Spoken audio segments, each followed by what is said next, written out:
Felicity from GetYourRockOut here with a couple of the guys from Haken. How are you doing today? Very well, Yeah, thank you. Very well, thank you. Yeah. And you're coming to the end of a UK tour now. I mean, is it last 3 shows? Yeah. How has it been? Fantastic. I mean, it's been a real treat visiting some cities we've never been to before. Dublin was a real highlight. They were really into it. Where else? Bristol. Bristol was awesome. And everyone else, of course, that we've played to is awesome. But yeah, we've got 3 left, and being able to hang out with the guys from Machine and Leprous has been a real treat. It's been fantastic. Yeah, that's brilliant. And I'm guessing that, I mean, all 3 bands are so good. I'm guessing that you've been enjoying kind of watching each other every night as well. There's quite a lot of talent on display. Machine, one of the best modern guitarists out there at the moment. Yeah, Luke's great. Yeah. I'm a guitar player, and he's a fantastic guitarist. And actually, Leprous are one of my favourite bands ever. The only reason I'm on this tour is to stalk them. True. They don't know how much I love them, really. I play it cool when I'm around them, but secretly you're like collecting bits of hair that they leave behind. Yeah, exactly. And being like, You'd be surprised. Yeah. It's like they're just going to like come around to your house, aren't they, and just find like an entire room dedicated to bits It's of... going to be like Alan Partridge, yeah. There's actually a tattoo of all their faces. Yeah, that's it on my back. Last show, and you'll be like, guys, could you sign them so I can get the signatures tattooed? They'll run a mile. Yeah.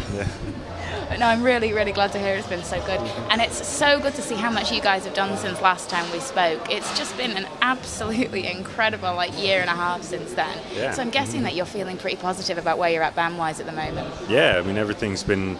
we're working constantly, gigging and writing new music, and I don't know, what did we do?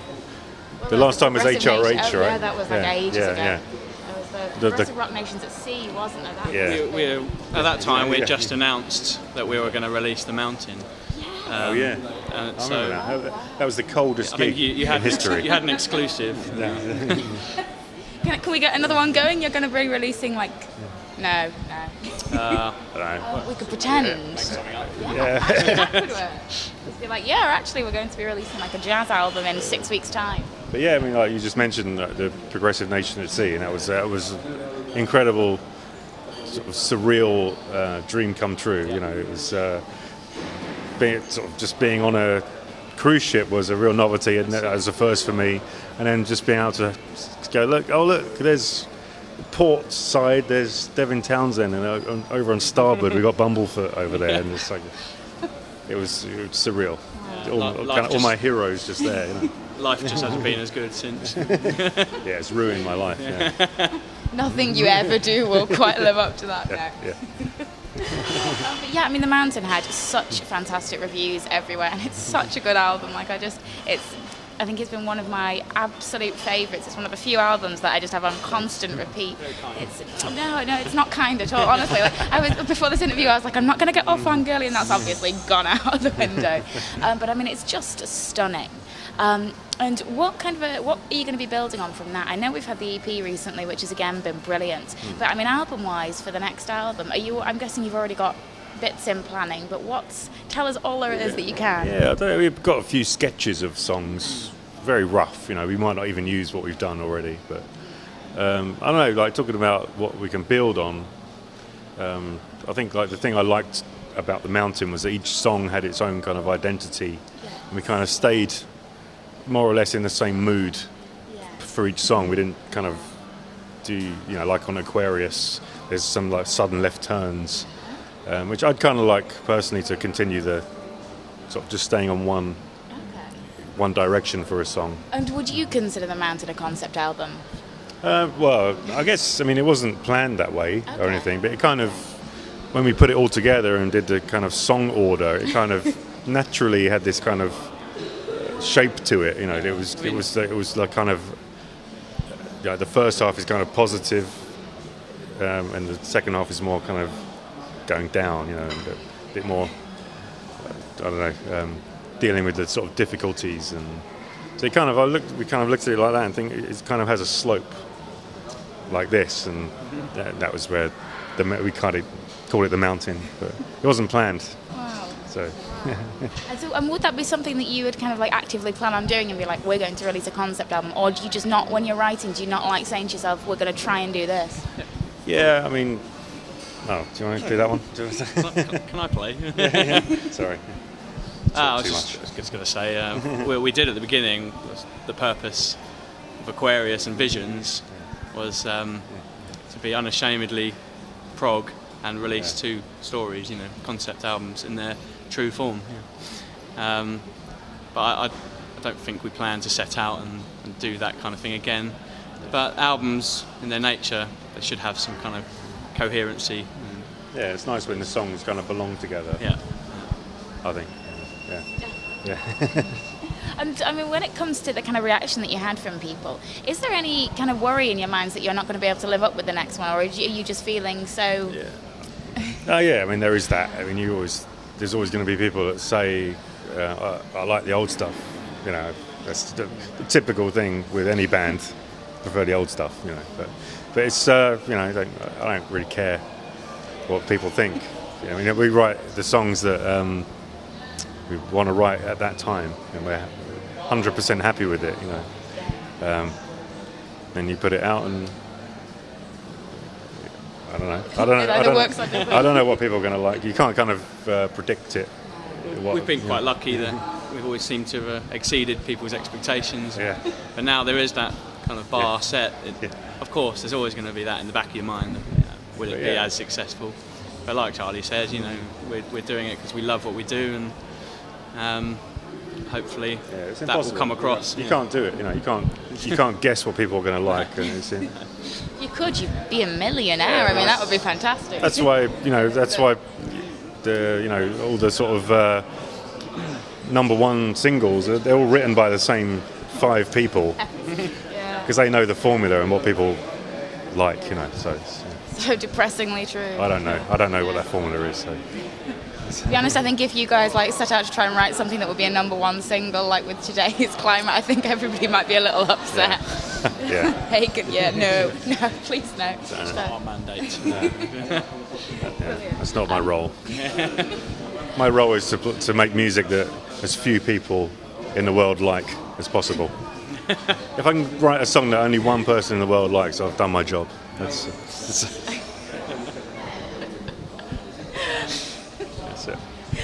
That's prog. Well, I don't know. I think it's coming slightly back into fashion a little bit more, which is nice. It seems to be a lot of kind of younger bands coming through actually on the prog scene at the moment, and it is just beautiful to see. And so it's good. I doubt it'll ever be high fashion, but it's nice that there are like 10 people that appreciate it. It's good. Yeah, I mean, I just think like musicians are getting a lot better, much younger these days. It's I see kids on YouTube playing stuff that at 14 that I could I'm just still practicing, and it's because of things like YouTube and the amount of information there is on the internet. They can listen to the back catalogue of King Crimson and Yes or whoever.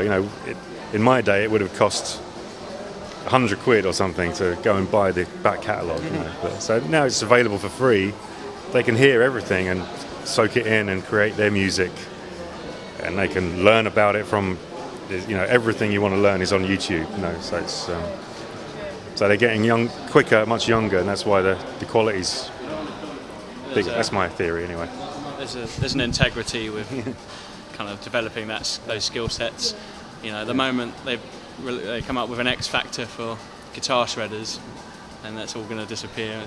It's become saturated, so that's why we're all kind of proud to be in this genre. What a disgusting thought, actually. But did you know that Bård was on X Factor? Was he really? Not X Factor, like the Norwegian's Got Talent thing. The Leprous drummer, Bård, yeah. Clearly I'm not the Leprous fan you are. No, he's famous. He's more famous than Leprous. Wow. Check him out. Yeah, he got to the semi-finals of on the TV show there, Norwegian, whatever it's called, I don't know. But, yeah. I wonder if it's got more integrity in Norway than it does over here. Yeah, I'm sure it does. Yeah. I hope so. Otherwise, I'm just gonna be watching him being like, "Oh, you were on X Factor." No, he was drumming. It wasn't like doing these incredible drum solos. You know. Wow. It's how fascinating actually that kind of thing would be so popular. Yeah. Yeah. Might have to check that out. Thank you. You'll Evening love it. viewing tonight. Yeah. So yeah. Anyway, you guys, let's stop talking about leprous. No. Leprous. But yeah, the Restoration EP. I mean, again, it's been beautiful and like really beautiful. And how much did that change from what you originally wanted to do with it into something that took on its own life? Well, we can start here by talking about the original demos. They'll always be there. Now we've got a completely different band. You know, well, half different. But, and we've all grown up musically and. Our influences have changed across the years, so it would be redundant to kind of just take those and replicate them with a better recording quality. And we set out with some goals. You know, we'll take this song and we want to make it this, and done that for the 3 tracks available. Yeah, I think that was what I was saying earlier. Like we took, like for example, this song "Blind," where the original version had a lot of kind of left turns. You know, at one point it was like a dark metal song, then suddenly there was a kind of Ice cream band section. Yeah, right. And we kind of, at the point we are now, we kind of didn't really want to do that. It didn't feel like genuine to do that anymore. So we kind of kept the song all in the same kind of style throughout. You know, so we took out all the kind of what we regarded as the kind of extraneous sections. I know there's going to be people that know the original and they kind of miss it, but actually that's something we deal with all the time as songwriters. You know, someone comes up with a sketch for a song and they might love a particular section so that one guy likes it, but all the other members of the band it's like, no, I don't know, that's not feeling that. And so that's something we deal with all the time, having to like bin something that we love for the greater good of the song.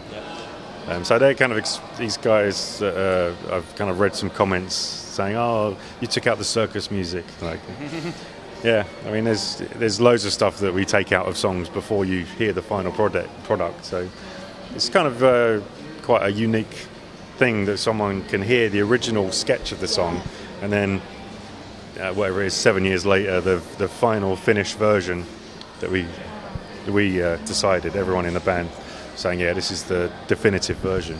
Yeah. It's really fascinating, and I mean, it's I know that the chances of you like re-recording an album 10 years down the line, but like and redoing it how you feel at the time are probably very small. But it would be fascinating if that kind of thing happened. This is probably the only time we'd do it. I think one of the Meshuggah albums they re-recorded. It was the Nothing album. They re-recorded all the guitars. They had so many problems with because 8-string guitars were new at the time and all that. And so, they say a piece of art is never finished, only abandoned. You know, so it escapes. It's not released. It escapes. Yeah. And so, kind of, what's next for you guys? I mean, what's happening next? I know that you've had a bit of a lineup change lately, but that seems as though you're settling into that just perfectly. We're gonna start a Leprous tribute band. That's happening. Yeah, and we're going to sing all the songs in French, and it's going to be called Lepreux is the name of the band. Great. You know what? People would actually probably pay for that. They'd be like, "Oh, this is amazing."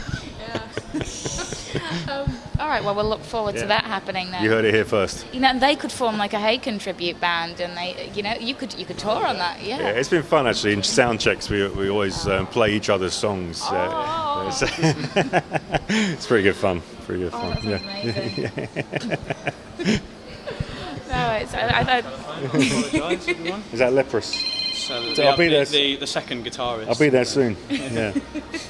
I'm assuming I should probably let you go now. I could keep you here all night. This is the thing. I just want to talk at you. No, I refuse to let this interview finish. All right, then. No, that's fine. We'll keep talking. Honestly, I interviewed Devin the other week, and it ended up being like 45 minutes long after I had cut it, and I was just like, how did this happen? Yeah, he's great. I don't think anybody's ever going to listen to the thing all the way through. He's hilarious. My Ziltoid 2 album. He's hilarious. Waiting for me when I get home from this tour. Oh, it's so good. So good. Yeah. Don't make it worse for me. I ordered Epiclad on vinyl actually a couple of weeks back. But it was I could only find like the double disc limited edition for like 180 odd quid in the UK, and then I found it for like 20 quid in America with free posting, and I was like, oh, all right. And then there were two, and I was like, oh, well, I can buy one and I can just like sell the other one on. And then I got them, and I was like, I can't give this away. So I've now turned into the kind of person that has one to play and one to look at, and I was just like, how did this happen? Yeah, I always say that I love Devin Townsend, but he's not as good as Ziltoid. That's the nice thing. I love Ziltoid. You're going to enjoy this new album so much. Yeah, and I managed to nab some tickets for the Albert Hall show, which I'm just living for that at the moment. I can't wait for it. I'm just the same. But no, you guys, what are you doing next, apart from like a Leprous tribute band? Or have you not actually got to that planning stage yet? As soon as we get home, like we got these 3 more shows to do, and then for the next couple of weeks we're going to be working on some album 4, coming up with some more sketches and see where it takes us. Fantastic. And we got some odd shows in Germany, and then next year we've been booked for Rozfest in Gettysburg, Pennsylvania, and we're going to hopefully build a small tour around that, a US tour. So that's exciting. That is very exciting. Yeah, they've been crying out for us to come over there, and so it's long overdue. Yeah, I mean it's just it's hard, So it's expensive to get 6 guys over to America and travelling around, and looking forward to it. And now we've got an American bass player. Well, yeah. So it makes it a lot easier. Yeah. Wow. Well, how very exciting, and thank you so much for taking the time to chat. It has been a massive pleasure. I just cannot wait for the show. Really can't wait. I think you'll love it, especially Leprous. Yeah, I'm looking forward to Leprous. I'm just leaving after then. Actually, it's what I planned. Yeah, that's what I do. But brilliant, thank you, and have a fantastic night. Thank you. Good to see you again.